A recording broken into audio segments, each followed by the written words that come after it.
Evening, I'm Ann Nyberg. And I'm Darren Kramer. Glad you're with us tonight. Another night without power for hundreds of thousands of people across this state. Here are the latest outage numbers now. CL&P has more than 590,000 customers still in the dark. Nearly all of UI's customers are back on tonight, only about 500 still without power. CL&P is bringing in more crews, they say, from out of state to help get the power back on. But Governor Malloy says he's been underwhelmed with the response so far.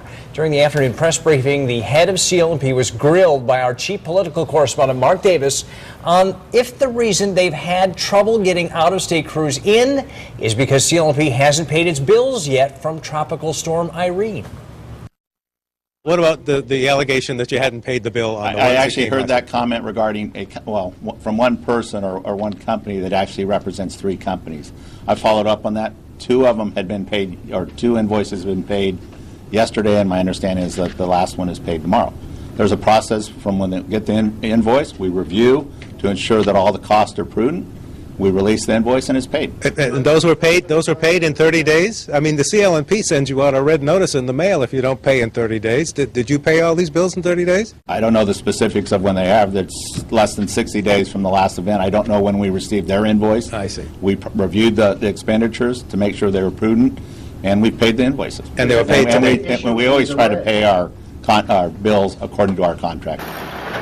Butler went on to say he's not aware that the issue with billing affected bringing in out-of-state crews at all. Meantime, so many families are sitting in a cold house for a fourth night in a row waiting for the power to come back on. News 8's Bob Wilson is live in Hartford tonight with more on how folks are coping and what crews are doing. Bob. Well, what about the people that don't have families and who need the soup kitchens? Well, tonight, Bristol, the soup kitchens there, they're shut down and people are left without their meals. All right, so what's in here? This is the entrance to our soup kitchen.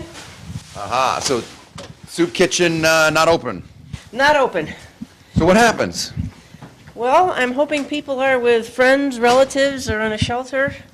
But we haven't been able to serve this week, and it doesn't look like we'll be serving the rest of the week. No heat, no lights, no food in the soup kitchen. The autumn nor'easter has set back the oldest soup kitchen in Bristol.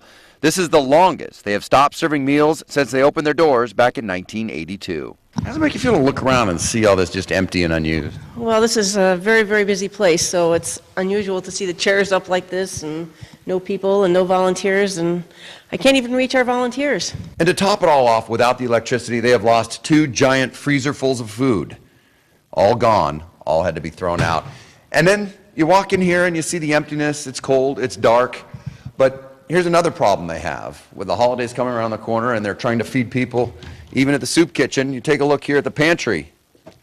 The shelves, the stocks are running low. It's a tough time. It's a real tough time. A real tough time for nearly half of CL&P customers who are still in the dark.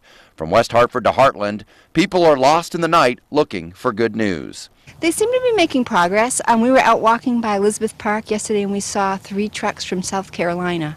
So there's a little brigade coming in from out of town. And the crews continue to trickle in from the south, many driving since this weekend. It took us 2 days and I'm from Alabama.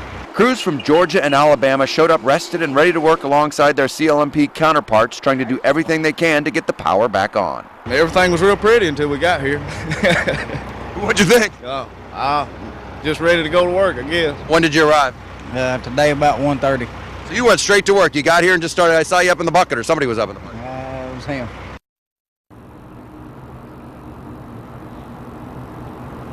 Now, as I got to talk to those guys coming up from the south, it was interesting. They said they'd all just left a couple of weeks ago or a month ago from Irene. They're working up in this area in Rhode Island. They say they know the drill, they know the routine, they know how it works up here. So that gives them a head start on repairing the damage done by this autumn nor'easter. I'm Bob Wilson reporting live in Hartford, News 8.